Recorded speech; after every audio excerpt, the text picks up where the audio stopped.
Parole de vie, mars 2022. Pardonne-nous nos torts envers toi, comme nous-mêmes nous avons pardonné à ceux qui avaient tort envers nous. Matthieu, chapitre 6, verset 12. La parole de vie de ce mois est tirée de la prière enseignée par Jésus à ses disciples, le Notre Père. Prière profondément ancrée dans la tradition juive.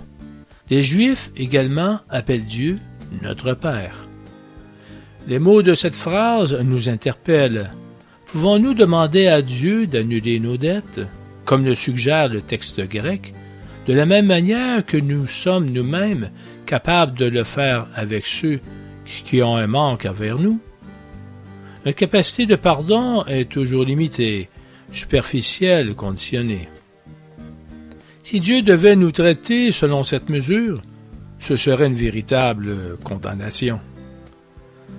Pardonne-nous nos torts envers toi, car nous-mêmes nous avons pardonné à ceux qui avaient des torts envers nous. Au contraire, ce sont des paroles importantes qui expriment avant tout notre conscience d'avoir besoin du pardon de Dieu.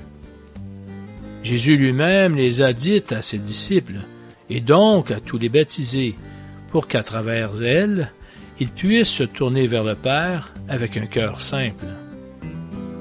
Tout découle du fait que nous nous découvrirons fils dans le Fils, frère et imitateur de Jésus, qui a été le premier à faire de sa vie un chemin d'adhésion toujours plus total à la volonté d'amour du Père. C'est seulement après avoir accepté le don de Dieu, son amour sans limite, que nous pouvons tout demander au Père, y compris de nous rendre toujours davantage semblables à lui, jusqu'à la capacité de pardonner à nos frères et sœurs avec un cœur généreux, jour après jour. Chaque acte de pardon est un choix libre et conscient, à renouveler avec humilité. Ce n'est jamais une habitude, mais plutôt un chemin exigeant, pour lequel Jésus nous fait prier chaque jour, comme pour le pain. Pardonne-nous nos torts envers toi, comme nous-mêmes nous avons pardonné à ceux qui avaient des torts envers nous. Combien de fois des personnes avec lesquelles nous vivons, en famille, dans le quartier, au travail ou dans nos études, peuvent nous avoir fait du tort, nous rendant difficile de renouer une relation positive. Que faire? C'est ici que nous pouvons demander la grâce d'imiter le Père. Levons-nous le matin avec un cœur, une amnistie complète, un amour qui couvre tout, qui sait accueillir l'autre, tel qu'il est, avec ses limites, ses difficultés, tout comme le ferait une mère avec son propre fils, qui est dans l'erreur. Elle excuse, lui pardonne, ne cesse d'espérer en lui. Abordons chacun avec des yeux neufs, comme s'il n'avait jamais eu ces défauts que nous lui connaissons.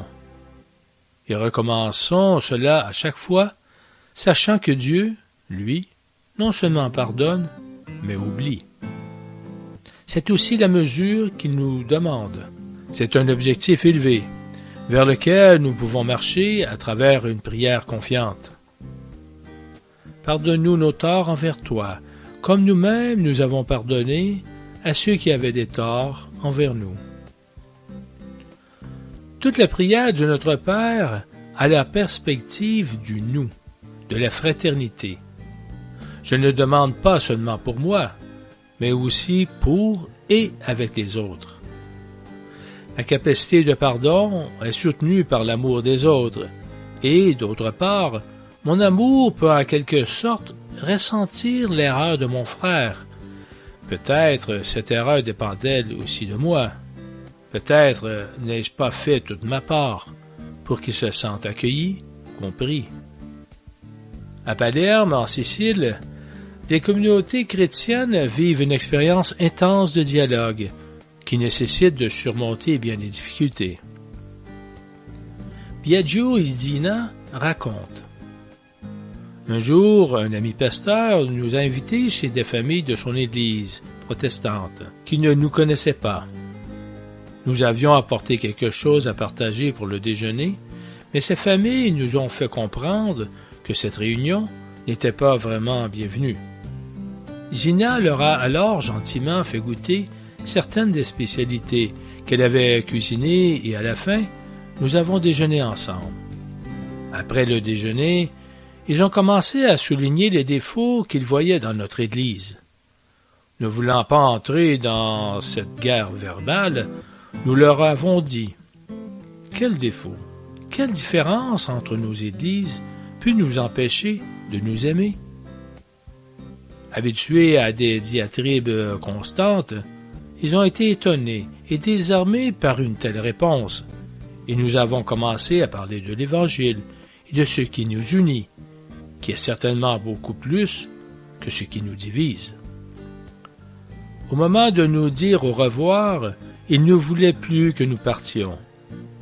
Nous leur avons alors proposé de dire le Notre Père, au cours duquel nous avons ressenti très fortement la présence de Dieu.